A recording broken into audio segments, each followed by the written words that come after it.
All right, you have no idea. We were just minutes away from actually pursuing an internet video trend on this podcast.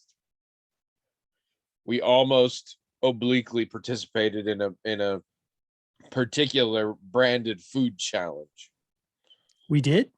We did. Mm. But then I decided I couldn't wait till 2:00 to have lunch. So, as you may or may not remember, one of my current obsessions, as I always seem to have one, is the Try Guys. I've been watching a whole bunch of the Try Guys, who are just four dudes. They used to be at BuzzFeed, who just try things that they've never tried before and are charming and meme worthy doing it. So I'm going through the back catalog stuff during the height of quarantine. They did one where they did a spicy ramen challenge, and they had all these ramens that they would make, and there were like 10 different steps getting spicier and spicier, and they did eventually get crazy, but some of the early ones didn't seem that spicy and sound kind of tasty, and I remembered them because they had a very distinct package. They had this sort of really weird stylized rooster occasionally breathing fire. Very weird. But anyway, cut to December. I'm in Asia Plus buying stuff, both for my niece as a Christmas present and for the New Year's supply of things. And I see this brand of ramen. And I was like, oh, I should try that out because I saw it in that video. So I grabbed the regular version. I didn't get the double spicy or anything because it's great, but the regular, still spicy. And the one with cheese, which even I would not have gone near because I'm like, spicy Korean ramen with cheese.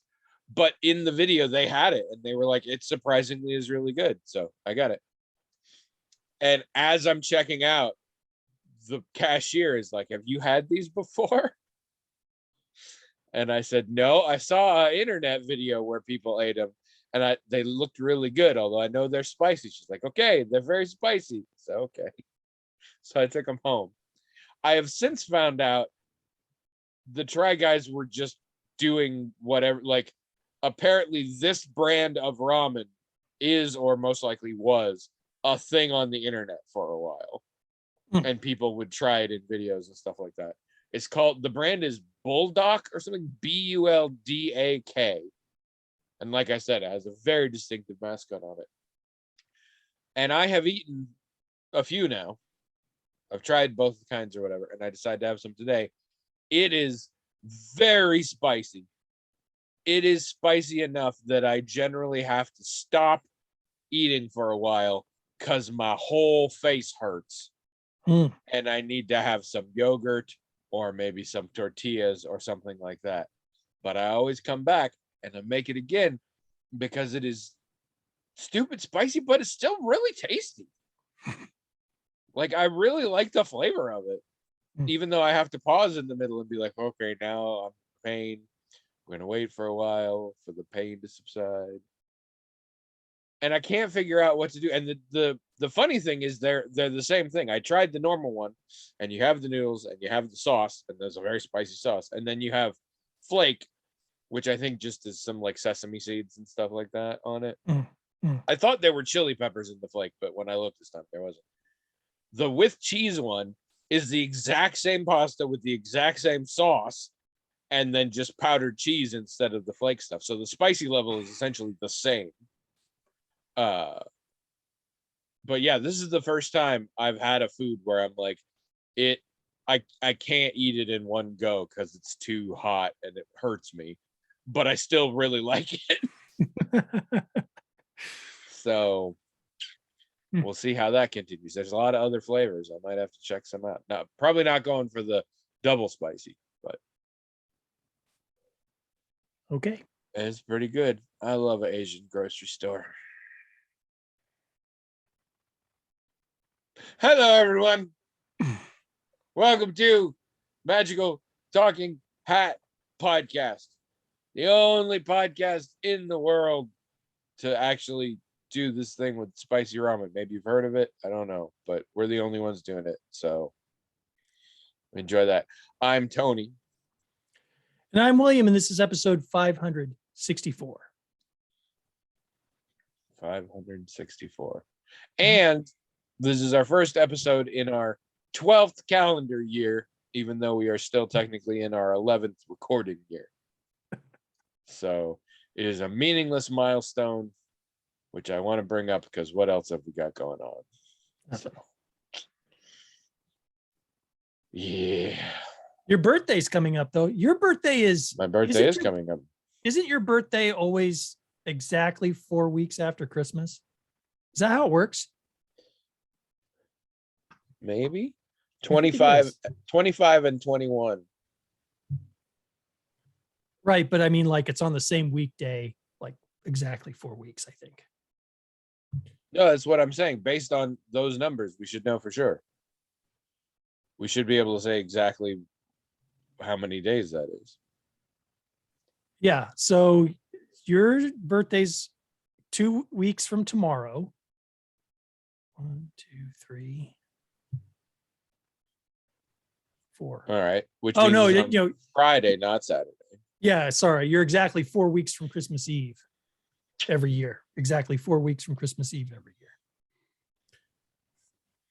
You'd think I would have figured that out in what will soon be 45 of these bullshitters, but no. I mean, I think I knew that somehow, that you were exactly 4 weeks from Christmas something. It's Christmas Eve, not Christmas Day. Birthdays are weird. That's all I have to say. No, like there's nothing. Yes, there are certain birth trends you can follow, but in general, there's not a lot out there. So birthdays are all over the place. We've got a whole bunch of confirmation bias because just weird things where you find out you have the same birthday as somebody, or like the fact that my wife's youngest sister was born the day after me. Somehow that to me, I'm like, wow, what are the odds? But then the odds are actually not what you think, because there's what's called the birthday paradox, which is if you get more than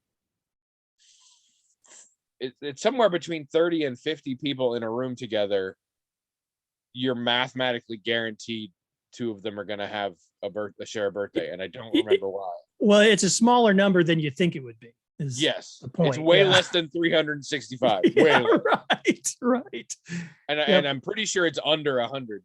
And it's like, for 1 second, many years ago, I thought I really understood the Monty Hall paradox. Like for one shining second, I thought I got it, and then it was gone. The birthday one, I have never remotely been even close. I've looked at the Wikipedia and all that. I have never been anywhere near how that works. So yeah, birthdays are weird. For those of you just joining the show, we have a hat. It's magical in that it has its own email address. The magical talking hat at gmail.com. Say it, remember it, email it, because everybody who's anybody writes into that email address, the magical talking hat at gmail.com. Getting real aggressive this time. I'm going to see how that Sure. goes. And they write in with whatever they want. Nobody's even concerned about that.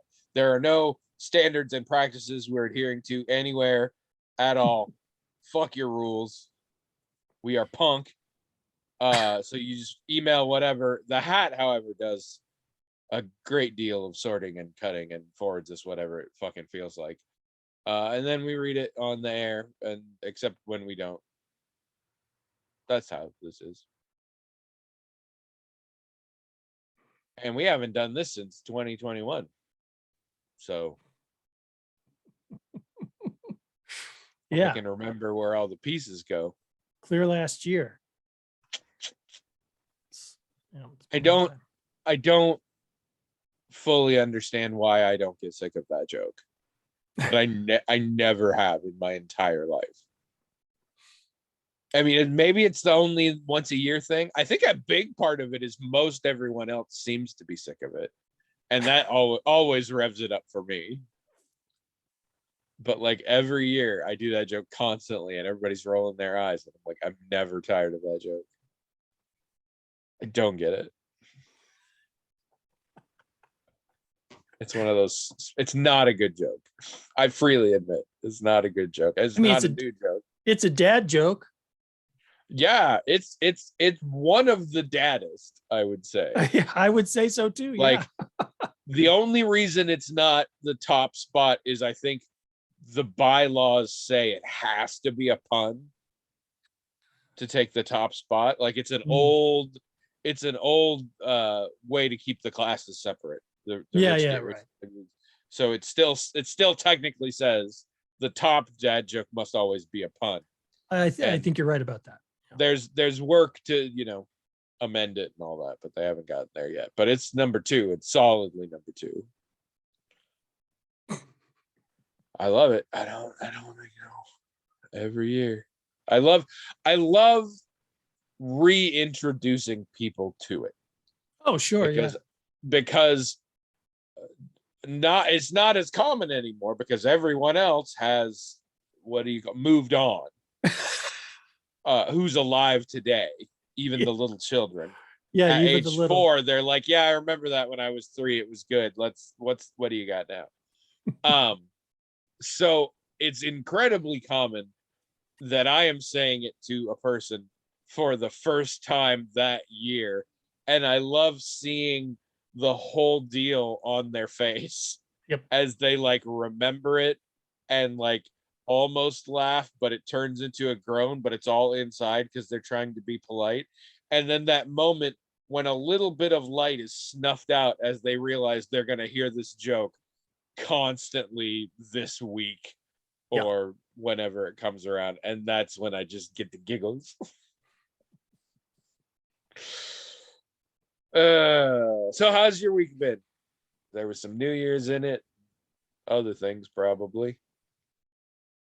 We watched actually this would be the second week we watched it, the book of Boba Fett. Oh yeah. It's not too bad. It's a little weird. They're really okay. So Boba Fett, when you hear the name Boba Fett or you think of Boba Fett, you think of a bad guy, right? Or what do you think of? I personally always think of Kirk Cameron, and I don't know why. No, he takes off the helmet, and it's Kirk Cameron under there. No, I personally always think of the moment in Jedi where his jetpack goes off and he falls into the Sarlacc pit and dies, because I think that sums up Boba Fett so well. I kind of do too. Plus, don't they do that famous scream for him when he goes in or something, or someone? I think R2's doing this. I think R2's scream is happening at the same time. Oh, okay. Or something, but there is something weird with the scream. Yeah, like it's because again, Boba Fett was fucking nothing in the original trilogy. Absolutely fucking nothing. They were like, here's this cool outfit in Empire, and then nothing in and then that one shot in Jedi, like so nothing. But he is important because he actually got introduced and was an interesting character in the animated section of the holiday special. Yeah. Which has been in and out of canon several times, but it was a thing that existed before Empire existed that did matter. And of course, after the fact, people have made him a whole fucking thing. But I mean, didn't they use? And that's fine, and enjoy it. But the Wilhelm scream. Didn't they use the Wilhelm scream when he died? I knew that was what you were talking about. I don't remember the Wilhelm scream then, but it's possible. It definitely comes up at least once in Jedi. It's possible. I was just gonna look it up because that's what we do now. No, never mind. I'm not going to. But anyway, but I think of him. He was a bad guy, though. He was a I bad mean, guy. I mean, he worked he for the was space he, Nazis, and he he worked for was this. technically a bounty hunter, which means he could be anything from a full-on bad guy to a rebellious anti-hero. I know, but when I you mean, work for the space Nazis, that pretty much forfeits the anti-hero, doesn't it? he's just a Hessian mercenary. He doesn't actually care whose colonies they are. He just cares who pays him. I know, but Nazis are like, if as soon as someone works for anything Nazi, that's it. You're done. Isn't that right? But look how many jobs were created under the Empire's rule.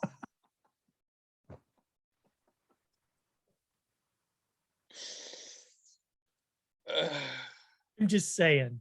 There's a point where someone like a bounty hunter or even a smuggler is beyond redemption when they work with just the wrong people or do just the wrong thing. And it All seemed right. like, I mean, that's All part of right. the reason why they killed him. It seems like he was irredeemable. But then he came back. What do you mean irredeemable? He did jack shit. He seemed like he was a placeholder for someone else to come in later. All right. The reason I'm talking about this is because in this show, he's the protagonist. Well, not just that, but they work really hard to sort of rehabilitate him, to make him not even really an anti-hero, but like a good guy, more or less. Yeah.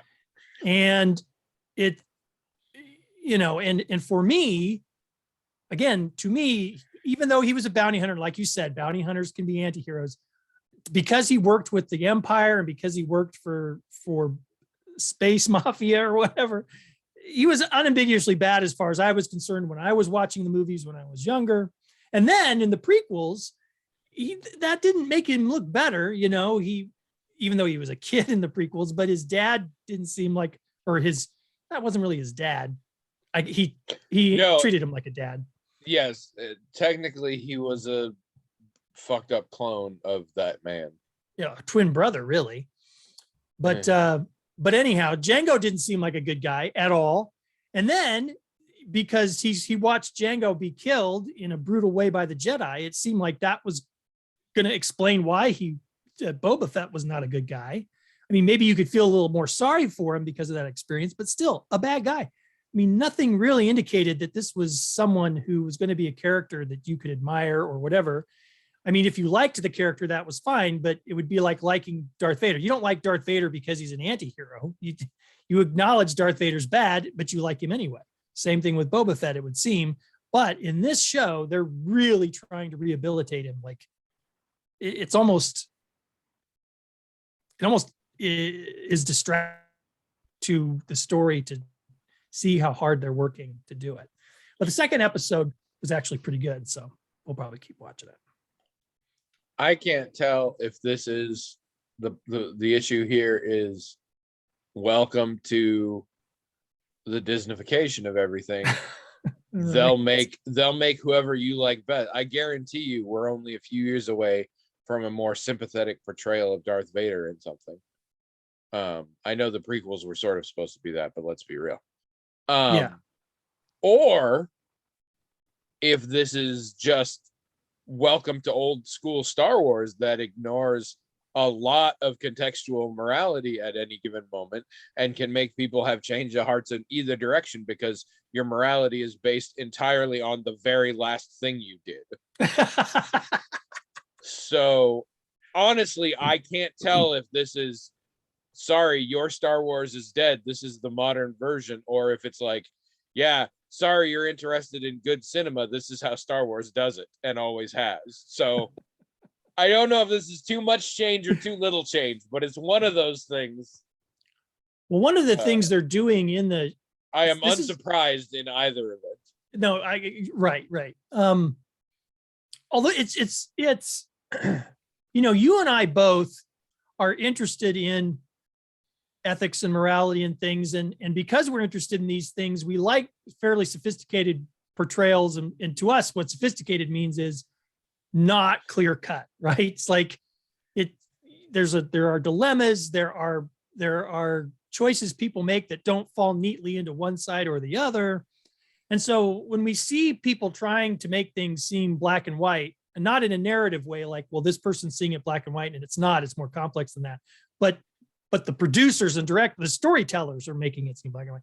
Yeah, it just doesn't, it's not compelling to us. And that's sometimes it's downright hilarious. Yeah. But this is kind of interesting because it takes place on Tatooine, which I don't know why Star Wars keeps going back to the most boring planet that Star Wars has ever created, but they do. It's I was gonna say Jakku was more boring than Tatooine, but then I thought about it. I'm like, no, it wasn't. It had all that cool rubble, and it had weird trading for bread and shit. Yeah, no, I love that. Trading for bread. I mean, weird. Jon Favreau so far has written and directed both of these episodes, leans heavy into the space Western motif, which I love. So I like that. And one thing that Tatooine gives you, if you're going to do a space Western, is it kind of gives it that Southwest United States flavor. So it's like, okay, I see how that works. Still boring. Still. Now I'm just picturing a Rancor with one of those turquoise bandanas around its neck and some chunky jewelry. Yeah. But see, that kind of speaks a little bit to the another point is they could be on an Earth-like planet and still have a part of the planet that looks like that. You don't have to have the whole planet be a desert, whatever. Anyway. And just in the background somewhere is the RV from Breaking Bad. So the space Western aspects of it are really cool and really fun. And another thing they're doing is, so on Tatooine, the Tuscans and Sand People are the indigenous people of the planet. Yeah. This has been true even since the very first film. And this is something about the Tusken Raiders that I didn't really consider until sometime like 10 years ago. I was reading a synopsis of a story that I wasn't going to read, but I was interested in what the story had to say or whatever. And it was set on Tatooine, and it said something about the Tusken Raiders. The story was not about the Tusken Raiders or anything like that, but for some reason, me reading that synopsis made me think, oh, hey, the Tusken Raiders are the indigenous people of this planet. How interesting would it be if a Star Wars story told their story, explained why they raid settlements and things like that? Give us an idea of what their situation is, because up till that point, the only thing I knew about Tusken Raiders were they were xenophobic savages and everything like that. A very colonial. And they ride in single file to disguise their numbers. Although, given the history of everything, it's possible Obi-Wan was full of shit about that, and it was only true from a certain point of view. Yesterday, we were talking about Star Wars yesterday, me and other people, and I just realized for the first time that Ewan McGregor is straight up doing an Alec Guinness impression in every movie. That's weird to me in retrospect. I'm like, he's not playing Obi-Wan. He's doing an impression of Alec Guinness. I feel like maybe Alec Guinness's ghost should be mad about that. Anyway, we all know he famously was sad that he had been in that movie. I didn't know if anybody had done any kind of exploration of, had told a story like that about the KOTOR did a teeny bit. KOTOR had a quest where you had to deal with the Tuskens, and for me that was the first time I was like, oh shit, they got their whole deal, and they're just living their culture, and it's just butting heads against right what everybody else has decided it is. See, Abby played Knights of the Old Republic, and I don't remember that. Maybe she didn't do that. I mean, it wasn't that exciting. It was like there was just a section where something where like the local town has Tusken Raiders and they kidnapped their daughter, and it's like, well, that's because they killed 8,000 of our people next door. Like, okay, well, the light side of me says I'll kill a few of you and then you'll give the daughter back. Whereas the dark side, I'll just make you give the daughter back and nobody will die. This is the thing we're talking about. The light side of the Force cannot use lightning. It's inherently evil. But they can totally brainwash somebody and mind control them. on the street, in a bar, with concepts as vague as you want to rethink your life. Your life. Yeah, right. Well, the second episode of Boba Fett gives us some insight into the Tusken Raiders that's really kind of interesting. I looked up some things to see, has anyone ever done this before? Because again, like 10 years ago, it occurred to me, and obviously a lot earlier it occurred to you. But I couldn't find any evidence that anyone had really, aside from what you just said, had really done that. And I think that's kind of interesting, that it's taken this long. And I thought it was actually done pretty well. I mean, Jon Favreau actually did a pretty good job with it, I thought. So, I mean, Boba Fett still does not impress. The guy who plays Boba Fett is pretty cool, and I like watching him. He's a good actor and everything. But the character of Boba Fett himself, and their like you said, Disneyfied efforts to rehabilitate him and turn him into a good guy, or possibly their old it. school Star Wars efforts. Yeah, I suppose. Depending on which one we're talking about. You're right. I mean, George Lucas sold it to Disney for a reason, because he was always in that Disney mindset himself, really. So yeah, I mean, Boba Fett would have gone nowhere if the popularity had been. Like, you can't tell me for a second it was always meant to have all this other shit. No, everybody was like, that dude looks cool. We want him and his outfit. But see, then they created a lot more interesting culture and stuff behind the Mandalorians, which I've explained before that I started to really appreciate. But none of that had anything to do with Boba Fett or Jango Fett. No. In fact, when he showed up in the Mandalorian TV show, he made an issue out of, I'm not a Mandalorian or whatever. Yeah. So it's like, there were a lot of people who were fans of the Mandalorians and that culture that had been created in books and games and cartoons and stuff that didn't even care about Boba Fett and Jango Fett. But now I think they want, was all about that Beskar. Yeah, now they want Boba Fett to be kind of part of the whole Mandalorian thing, which is fine. That's fine. That's all right. But it's, I don't care. But I am watching it. I mean, and I'll keep watching it probably. So, because Jon Favreau, so oh yeah, she's awesome. And like I said, the guy who plays Boba Fett is great. I like watching him. He's a very good actor. And it's a space Western and it's fun that way. So, I mean, that's the thing about Disney is you can be really critical of them for a lot of valid reasons, but you still end up watching their stuff. Well, and that's basically what I've heard is if you like Mandalorian, you'll probably like this. Yeah, and that's true. I mean, this doesn't have a Baby Yoda, so I'm a little pissed, but I'm sure we'll watch it. We're currently watching Hawkeye. Yeah, we watched that. It was okay. I mean, we just like Haley Steinfeld. So that and I do too, and I'm not liking her in this, which is my problem. Oh, well, they're going vaguely adorkable with her in a way that I'm just sure. Yeah. I mean, yeah, I think direction is an issue here because this isn't what I'm used to from her, but not that I've seen her in a lot, but I do like her. We are 2 episodes in. I think we both can't come up with reasons to give a shit about any of it enough to even stop watching, or could we're still watching because it's like, okay, I mean, there's colors here, but I don't care. I also don't understand, and I'm just gonna throw this out here.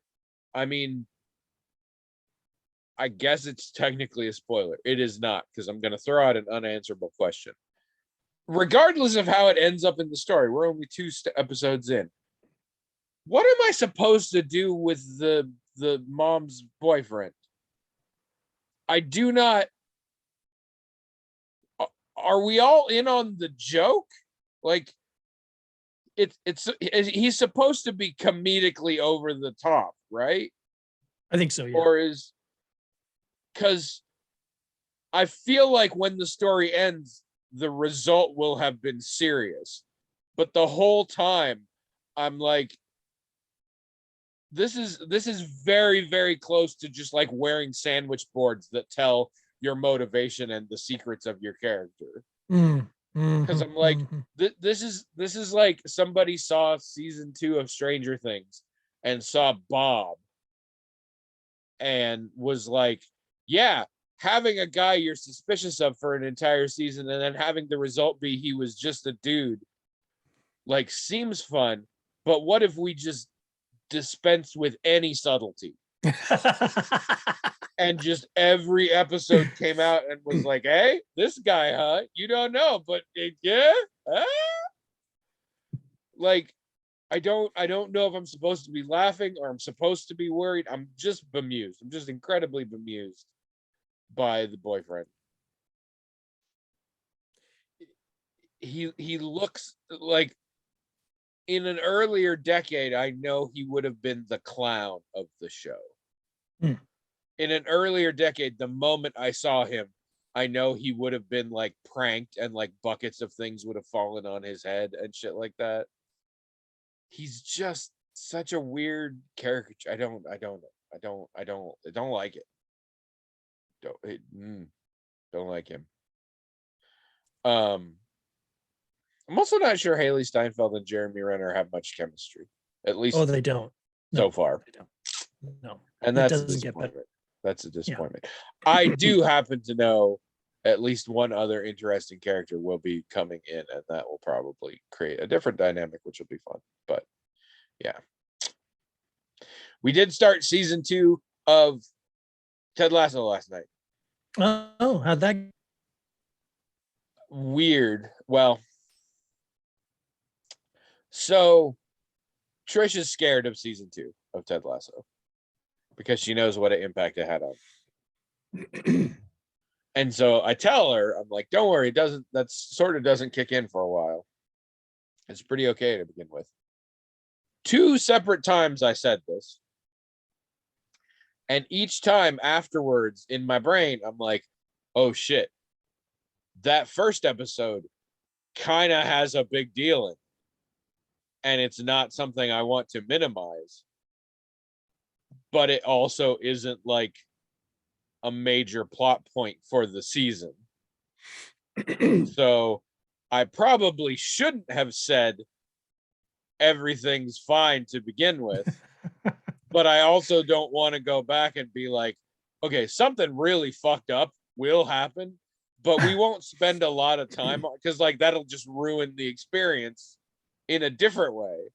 And so, like I said, I did it once, and then a few days later when we were going to watch it, I said it again. I had the same thought, the same thing, and we just watched it. And afterwards, I just say, I'm sorry. I feel like I should not have relaxed you to that degree, knowing what was coming.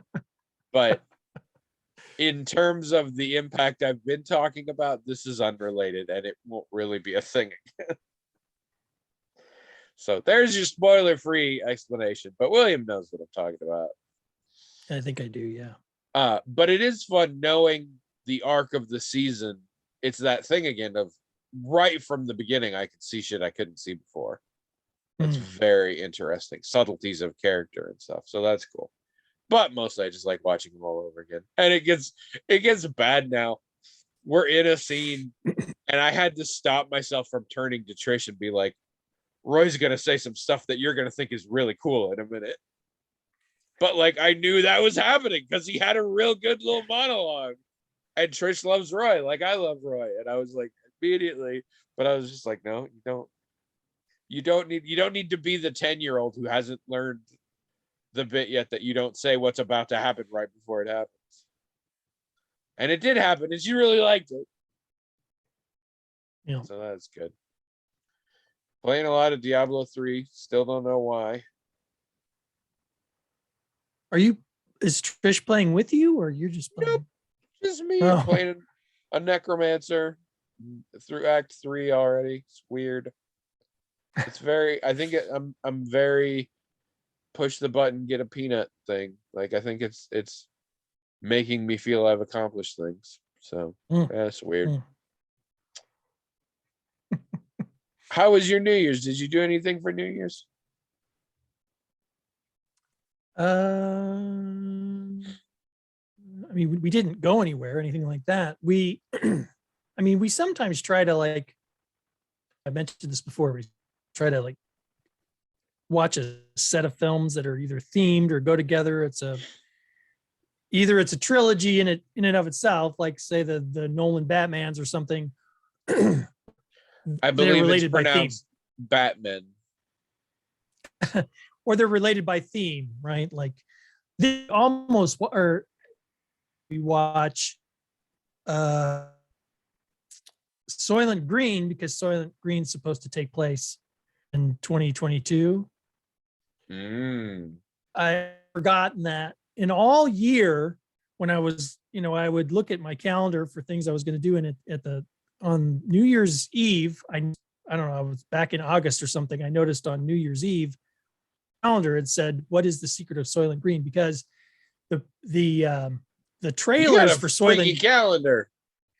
the trailers for Soylent Green, if you look up on YouTube a trailer for Soylent Green, that's what's in the trailer. What is the secret of Soylent Green? And so my calendar, the New Year's Eve, said that, which Abby had to have put that in there because I didn't put it in there. And I always forgot to ask her, why did you put this in the calendar? The ghost of Charlton Heston. But it was because she remembered that it was that 2022 was the Soylent Green year or whatever. So she had it in her head that we'd watch Soylent Green, Planet of the Apes, and Omega Soylent Man Green because 2, Electric Boogaloo, and Soylent Green 3, Rise of the Blues. all of those post-apocalyptic Charlton Heston movies. Soylent Green 4, The Next Generation. But I don't like Charlton Heston movies. I mean, I've watched Soylent Green a couple times because it's Soylent Green, but I mean, I don't really like Charlton Heston as an actor. So Soylent Green 5, A New Beginning, or the final chapter. Soylent Green 6, New Beginning. Did you ever see that sketch where a Saturday Night Live sketch, Phil Hartman? Yes. That sticks in my head more than the film, which is sad. Soylent Green still made of people. And then Soylent Green 2, where they said they changed the recipe, but they said they were going to change the recipe, but they didn't. and then there was Soylent White, where they did all their paperwork on copy paper that was called Soylent White, and it turned out that the paper was made of people. I don't even think they were eating it that time. And then there was Soylent Cow Pies, which was the one where all they had to eat was cow pies, and then they found out the cow pies were actually made out of people, and they were really disgusted. I don't remember that. I believe John Good. Yeah, this was an interview with the creator of Soylent Green, played by John Goodman. And these were all the sequels he tried to do and never really hit again. Soylent Green, Soylent Green 2, Soylent White, and then Soylent Cow Pies. But what did we do? I don't remember. Because we didn't have any kind of theme to watch anything. I think there was some show that we were intending to watch that we binged, but it was what it probably was is we ended up watching Wheel of Time. Oh yeah. Which, I mean, it was okay, but it. My sister and her family were really into it. I'm sure we'll watch it at some point here. It's on the list. Well, the issue that I had with it was it's very, darkness is coming and there's a chosen one. I mean, it's so tropey. Oh yeah. It's like, it's just tropes. I mean, you know what I mean? But in its defense, isn't it based on some material that yes is kind of older, right? Or not? Yes. 90s. Okay. It was, I started reading it when it was the shit. Actually, when I thought it was going to be a trilogy. And in fact, I was in junior high or early high school when the third book came out, and I had to put it on hold at the library because it was very popular. And we thought it was supposed to be a trilogy. It was definitely not a trilogy. It kept going. I went to college with somebody who claimed to have won a contest and had lunch with the guy in which he said it was going to be an 8-book series. And me and all my friends read them, and they were huge. They were like 800 or 900 pages each. And it was one of those first books that had like a glossary in the back because it had so much mythology you couldn't keep track of. And I would read them as soon as they came out, and they were like a year or two in between. And it got to where we'd be like, okay, there has to be this many books left, because we're like, they have to resolve this, they have to resolve this, they have to resolve this. And he put out another book, and me and my friends would be like, okay, now we need at least 4 more books, because he didn't resolve any of these, and he brought in this whole new thing. And then somewhere around the 8th book or so, I realized I couldn't remember everything, and the glossary had updated, so like the old stuff wasn't there. And I was like, I'm gonna have to start over, and I'm sure as shit not starting over. And so I bailed, and then the series went on and on and on, and then the fucker died, Yeah. and it wasn't done, but he left notes, and so there was what I'm assuming was a competition in line with The Voice, where you sit with your chair backwards and you listen, and then you can turn around.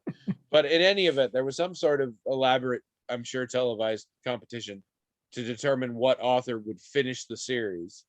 And the author's widow picked Brandon Sanderson, who is the hot shit right now too, for very similar kinds of books.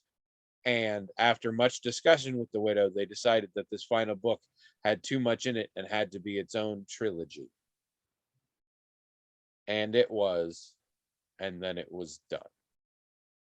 But yeah, these books are old enough and influential enough and classic enough that, yeah, they were trope filled at the time they were written. They also did a lot of things that in the following decades have become tropes. Yeah. So it's a little bit not their fault, because some of the tropes you're seeing, they kind of invented, or at least Yeah, sure. made That's what I'm popular. getting. But even back in those days, they had a lot of the classic fantasy novel stuff in there that you've seen many times before. Although it seems to me that, I mean, tropes aren't bad. I mean, a lot of times a trope is just you're writing in that genre, so you're going to have those tropes, and that's fine. Yes. The people reading it expect and even want those tropes. What they're getting from you that's fresh and different is how you're writing about it, what the characters are like, what the setting's like, and things like that. The problem is when you translate that into a visual medium like film or television, a lot of that cool literary stuff gets stripped out, and all you're left with is the tropes, and you're wondering, why did we need this? And it is interesting because Robert Jordan is one of the first people that made me wait, was this one Robert Jordan? Yes, sorry. One of the first people that made me realize if you were good enough at wordsmithery, your storytelling didn't have to be as good. And I remember sections of the story being really boring to me, but he wrote it so well that I was really into it. It'll be interesting because I have a very love-hate memory of the books, but I also don't remember most of what was in the books. And I also don't know how accurate the show is to the books. So it should all be chaotic enough that I'll do fine. But we also watched The Witcher, so that might have been what we did for New Year's, and I just don't remember which one of those things we did. We are finally caught up on The Witcher. I'm looking a little more into what changed from the books and the video games and the TV show, because a lot of things did not go the way I thought they would go. I've heard that some people aren't happy with. I thought it was fine. I thought the season was fine. I kind of liked it first one, but I've heard a lot of people don't like it. I think I like the second season better, and I think it's mostly just for the overarching nature of it, not having to be as episodic, which was nice. I definitely have issues with it. The thing that's coming up a lot for people is character X in the TV show was very different from character X in either the books or the video games, which may not always match up there. And I like that version better. Therefore, this version is bad. And I get that because there are several characters in the show that I prefer the version I know from the video games. But I also think in some cases they were not very good characters. I was very unimpressed with Triss Merigold this season, and not just because she's drastically different from the Triss Merigold I know. That's fine, but just she was a little dumber and a little less assertive than the Triss I know, and I don't like that. And their whole version of Yen this season it just didn't feel like Yen, and that felt very weird to me. But overall, yeah, it was nice. I mean, I'll keep watching. I'll definitely keep watching. I mean, but I thought Yennefer's ethical and moral conflicts were interesting. I thought, but yeah, they just didn't match the character that the character we saw at the end of season 1 didn't it didn't work for me. And again, Yennefer from season 1 and Yennefer from Witcher 3, which are the two places I know Yennefer from, are very similar. And Yennefer from Witcher 3 is in theory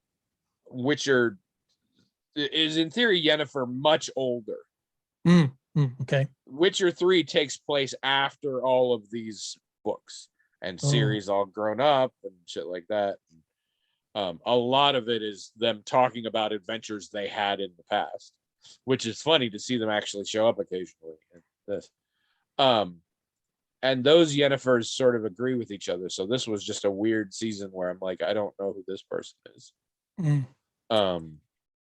But overall, no, I did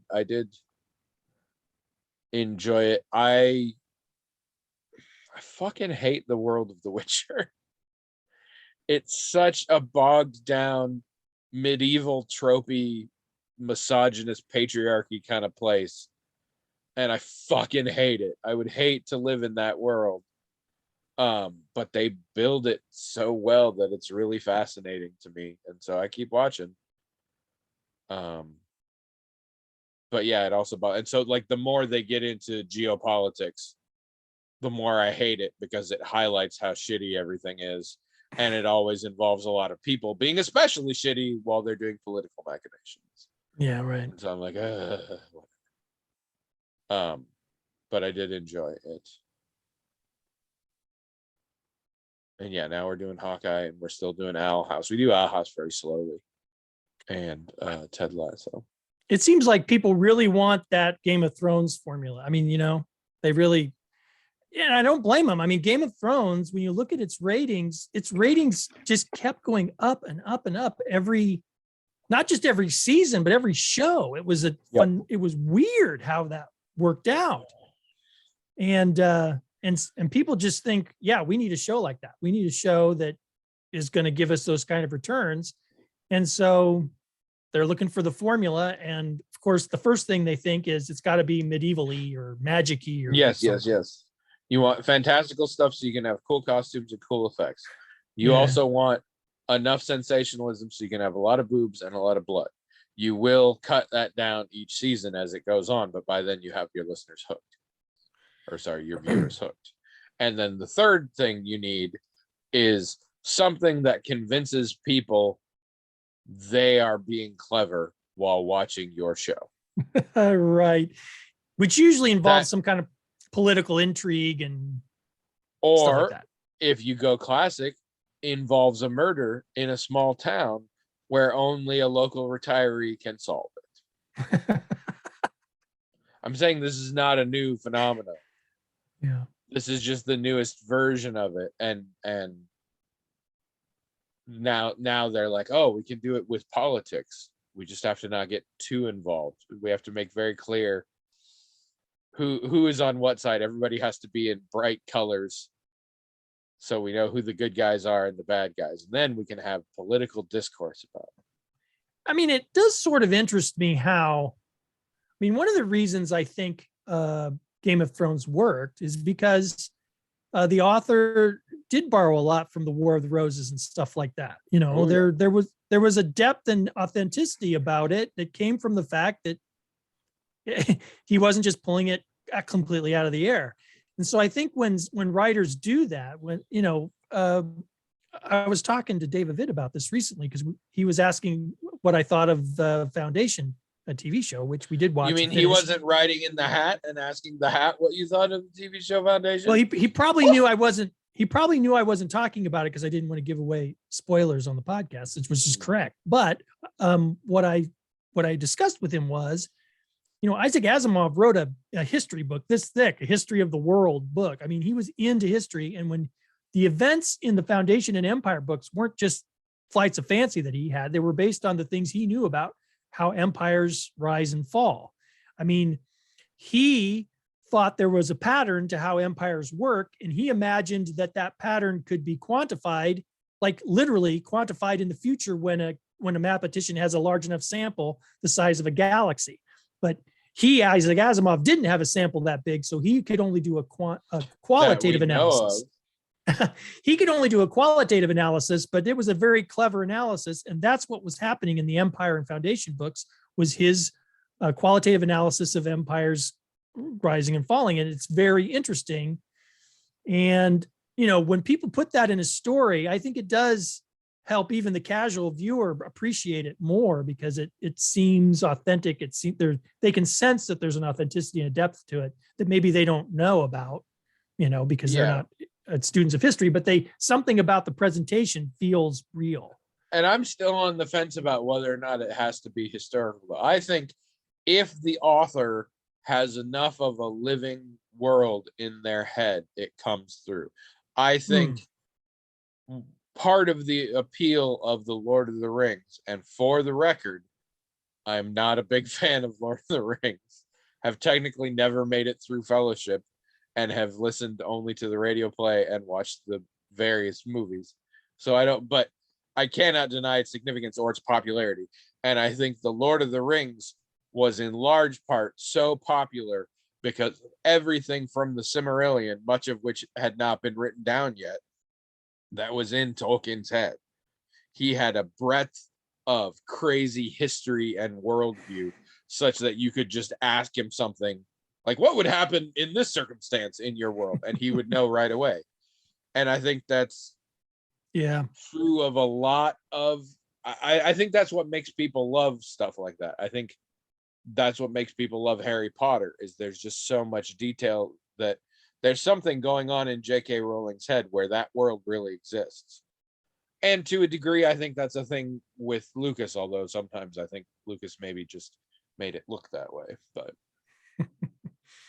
no, I think you're right. I think the people that draw on history are just sort of taking a shortcut to that. They've already got it built in. They don't have to hold it all in their head.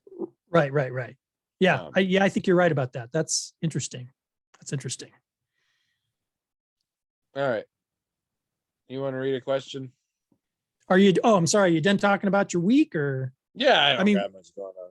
I mean, didn't you do something for New Year's and all that? Yeah, we got together. We hung out. I didn't drink too much. It was a pretty small crowd. We played some games. We watched Hackers. And I hadn't realized almost no one in the room had ever watched it except me. Huh. I assumed we all had seen it and we're watching it again. No. What did anything insightful happen from the subsequent viewing? It is a little bit. Oh. Because it is famously a movie about hackers with bad hacking in it. And it has some very bad hacking in it. I would still say it probably has some of the most realistic hacking in a hacking movie from the 20th century. Because what it did was it took a lot of things that actually happened in early hacker culture and then just blew them up really big and ridiculous. And so like early on, you get somebody fucking social engineering security guard to read him the numbers off the back of the modem by pretending to be somebody from IT and things like that. But it has a lot of, how fast can you type is how fast you can hack. And it has a lot of, it likes to play with the whole, it's the New York skyline. Oh, no, wait, it's data towers in a computer server, that kind of shit. So many babies in this movie. Little baby Johnny Lee Miller, although 1 year away from making Trainspotting. Little baby Angelina Jolie, I think 1 year away from making Gia. Little baby Wendell Pierce, FBI agent. That one's just weird because it's honestly Wendell Pierce young enough that he's not really Wendell Pierce yet. and that just feels weird. Penn Jillette as absolutely no one. He plays this little tiny part that clearly was back before anybody knew who the fuck Penn Jillette was. And Fisher Stevens as the bad guy. People toss around the term edgelord nowadays. I think it exclusively means attempting to look and or act like Fisher Stevens' character from the movie Hackers. Okay. He's got the slicked back mullet and all sorts of black and like long coats and things like that, and the very very thin beard and mustache. It's pretty funny. But yeah, a lot of the hacking, I mean, compared to other shit later, and I mean, this is the thing, best hacking movie of all time, Sneakers. And Sneakers has the worst hacking you've ever heard of. Sneakers does not understand what computers are, even remotely. Still an absolutely incredible movie. Highly recommend it. But it made me realize also this was, I think the movie Hackers was one of the things to really launch that aesthetic as fashion. Like it started making it a big thing because the costumes were very carefully chosen in this movie. Also, everybody rollerblades everywhere all the time. It's kind of amazing. They rollerblade all the time, except Fisher Stevens, a bad guy who skateboards. Like in the office building, he skateboards to meetings and stuff while wearing his long coat and all that. It's something. It's something. Hackers, Sneakers, and what would be a good third movie to see in that set? Hackers, Sneakers, and Lady Killers. No. The only real other movie I can think of that's about hacking is The Net, and that thing sucks. That thing sucks bad. But Sneakers is mostly just the fucking cast. Everyone is in Sneakers. Robert Redford is in Sneakers. Dan Aykroyd is in Sneakers. River Phoenix, one of his last performances, I believe, in Sneakers. The Lion King's dad, James Earl Jones, is in Sneakers. Who else is in Sneakers? There's a bunch of people. Isn't it Annette Bening? I think Annette Bening is in Sneakers. Yeah, there's a lot of people in Sneakers. It's a very good. I always forget the blind guy. I always forget what that actor's name is, but he's been in tons of things. Oh, I haven't seen Sneakers in too long. I need to see Sneakers again. Yeah, I mean, the last time I saw it, it really held up. Now I haven't. Maybe I should see again. The nature of the hacking and breaking security does not hold up in the slightest. Well, they don't understand how computers or technology work at all. That is not why you watch this movie. But if you kind of keep it in the time frame that it's set, you can forgive all that. At least I can. I mean, and it's fine. Yes, it was a time where people just genuinely didn't know this stuff. It's old enough that when I saw it, I didn't see it in the theaters, and I didn't realize how bad the hacking was at the time. And it was only years later that I'm like, what the fuck? None of this makes any sense at all. Oh yeah, Ned Ryerson from Groundhog Day's in it. Oh, Ned Ryerson. I just remember that Dan Aykroyd's in it playing Dan Aykroyd. Dan Aykroyd in everything where he gets to be a scientist, basically. And a conspiracy theorist. Mother. Yeah. And that was just on the cusp where like that seems weird, but you're also like, no, old people did, like hippies. That's a thing they would say. Oh, yeah. Hackers also has a real baby Matthew Lillard in it, playing kind of just his character from Scream, which I found interesting. There's a lot of interesting androgynous fashion look, which I'm used to when I think of 80s and 90s females dressing androgynously, but a lot of men dressing androgynously in this, and I found that interesting. Well, there was It's a never period of really, time there. There was a period of time in cyberpunk fashion where that was a thing. yeah. And being androgyny was a thing. I don't think that's true now. Like if you looked up cyberpunk fashion now, I don't think that's true. But in like in the Nobody late does 90s, cyberpunk now. They just do steampunk. Just glue some gears on it. well, there was a period of time where like cyberpunk fashion actually kind of wanted to, or it seemed to be interested in the whole, you know, what makes it cyberpunk. And one of the things was the anonymity or not being able to tell, not just androgyny, but like a lot of the stuff would cover the face. There'd be masks. Yeah. So the same anonymity you had in the cyber world, you would maintain in the outside world, including androgyny, which I thought was actually kind of an interesting aspect of cyberpunk fashion for that period of time. But I think that ended after it was, I think that was going on in the late 90s, early 2000s. And by the 2010s, I think they weren't doing that anymore. I don't know. I was just talking the other night. So there's a game called Shadowrun. Mm-hmm. It's a pretty cool game. It's basically cyberpunk, like near future, everything's gone all cyberpunk dystopia, but also with a little magic thrown in.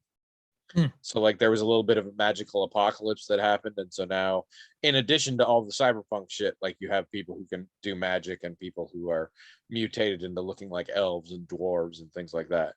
But it's still set in that sort of cyberpunk future. And as with all these things, it has its version of the net, the matrix, the whatever. And this has been around since the 80s, and this is not a new thing. All the things had it. But the game has continued all this time. And it became an issue because their version of the Matrix or whatever was way lower tech than our current level of technology. Okay. So what they did was they had in-game in their materials, they staged a world event where basically the entire internet crashed and like the world was almost destroyed.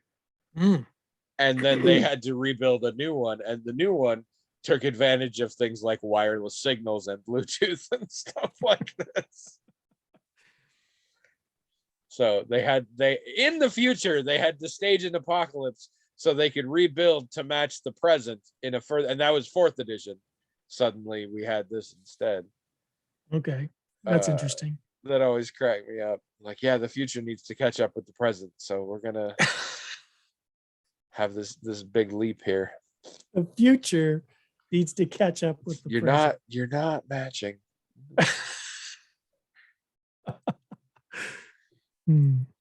What did I watch? I watched something recently that messed with time travel and I was angry again. I can't remember. It happens a lot. Seriously, I'm getting real close to wanting to dominate the world just so I can control what and how stories are told involving time travel. It's ridiculous. You really seem concerned about that. I really am. Yeah. Time travel is one of the coolest narrative devices ever, and almost no one uses it correctly. But I freely admit I don't use it because I'm not sure I could use it correctly. Yeah. But there needs to be a governing body.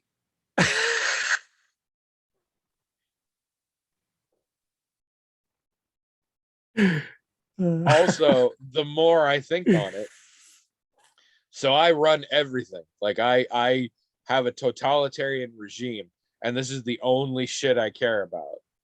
So you time can travel narratives, right? So unprecedented freedom in my empire, except for this. And I'm imagining like little urchins on the street corner talking a story, and then the guards hear him and said something about 3 years ago. What? No, you're going to jail. Like, no, it was just a flashback. I was just telling. No, I heard 3 years ago, you're going to jail. You're getting killed. Because it will rise up. Like, if anything, me clamping down, if I have learned anything from stories, me clamping down on this will create an underground resurgence of time travel stories, punishable by death, but that will make them all the more appealing. I love this. Now, if we tweak it just slightly, and I do this not because of time travel stories, but because of totalitarian dystopia stories, we've become so referential, self-referential. I think we just turned it into a Kids in the Hall sketch. Or the fourth Matrix movie. Oh, One of those. Oh, at New Year's, somebody who really liked the movie was trying to argue against some of the naysaying that happened. Okay, fair enough.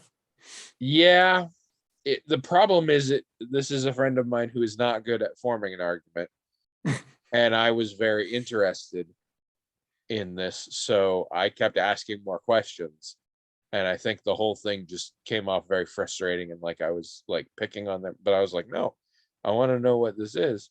And it is a problem that I have with this friend in general, because your ability to form a convincing argument has absolutely nothing to do with whether or not you're correct. Right, that's right. And vice versa. Yeah, right. And so I have difficulty with this, but it mostly seemed to come from why they think Lily Wachowski made it, which I'm pretty big Death of the Author myself, so I don't really follow, but I don't know. They seem to think that despite that somehow, not that you couldn't call this a bad movie, but certain people couldn't call it a bad movie for whatever reason they were calling it bad. I don't know. It sounds pretty bad to me. But it and Ghostbusters are helping me learn. They don't have to stop making these things. They're just not for me, and I can stop watching them, and it's fine. Right. I'm so old and tired.